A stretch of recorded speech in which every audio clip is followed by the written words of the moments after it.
Okay, neyanze ge SPD Jennifer Fulfiga n'omugenyi waffe owaleero ali mu studio mwena tubabuzaako kuva mu bitundu by'e Kasese. SPD abantu b'e Kasese bo batandise kusimbula kubanga waliwo group eyasimbudde olunaku lw'eggulo kubanga distance mpanvu nnyo from Kasese to Kampala. Leero n'akedde wano n'atuse wano ssaawa 12 n'asanzeewo basi emu ng'eri full, bo basimbudde baagenze. Waliwo basi endala ey'okubiri ekyali awo bakyayingiramu mpola mpola nabo bagenda kusimbula batuuke e Kampala. So leero twayagadde nnyo okubalagako ku bitundu abantu bagenda kuva mu bitundu ebitali nga like nge Kasese like wano kuva Kasese kutuuka e Kampala.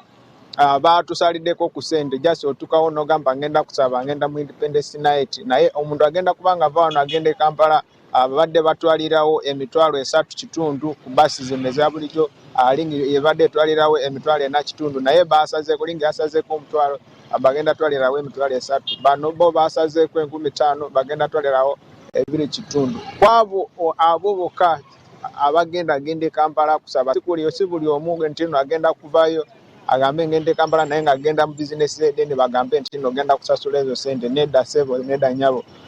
Abo bokka abagenda Kololo kusaba be bagenda kubanga basasula zino sente.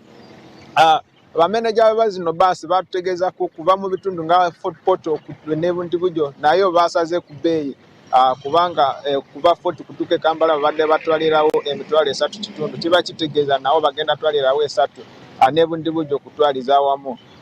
Kuva DRC bo ba DRC lugendo luwanvu nnyo, bava eri DRC ne basooka wano ku migration ne basala visa then ne bafuna basi kuva Bwera kutuuka Kampala batwalirawo emitwalo 5 naye bagenda twalirawo emitwalo 4. So tetumanyi eri bo bagenda kubanga basasula sente meka, naye ndowooza si sente za maanyi nnyo kubanga bo tebakozesa siringizi zaffe za Uganda, bakozesa franc eza DRC.